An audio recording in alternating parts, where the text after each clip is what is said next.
শুধুমাত্র দীপার অনুরোধে দীপার কথায় চিরদিনের জন্য দীপাকে ছেড়ে লন্ডনে ফিরে গেল অর্জুন।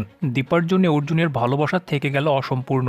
দীপা আর অর্জুনের সম্পর্ককে নিয়ে সমাজের সমালোচনা আর সোনারূপার জেদকে আটকানোর জন্য অর্জুনকে ছেড়ে যেতে হলো দীপাকে। সোনারূপা ছুটে গেল এয়ারপোর্ট অর্জুনকে আটকানোর জন্য। হ্যালো বন্ধুরা, অনুরাগের ছোঁয়ার আগামী এপিসোডের কথা বললে এখানে প্রোমোতে দেখানো হচ্ছে যে শুরু থেকেই একজন ভালো বন্ধু হিসাবে প্রতিটি মুহূর্তে দীপার পাশে এসে দাঁড়িয়েছে অর্জুন। দীপার কিছু বলার আগেই দীপার জন্য সাহায্যের হাত বাড়িয়ে দিয়েছে সে, কিন্তু দীপার জন্য সেই অর্জুনের ফিলিংস, সেই অর্জুনের ভালোবাসা দীপার গলার কাটা হয়ে দাঁড়িয়েছে। সমাজ থেকে শুরু করে সবাই কথায় কথায় দীপা আর অর্জুনের সম্পর্ককে এক নাম দিয়ে দীপার চরিত্রে দাগ লাগানোর সবসময় চেষ্টা করে এসেছে। তার উপর আবার সোনারূপা অর্জুনের ভালো মানুষের ব্যবহার দেখে আর দীপার প্রতি অর্জুনের অফুরন্ত ভালোবাসা লক্ষ্য করার পর তারা দীপার সাথে অর্জুনের বিয়ে দেওয়ার জেদ শুরু করেছে।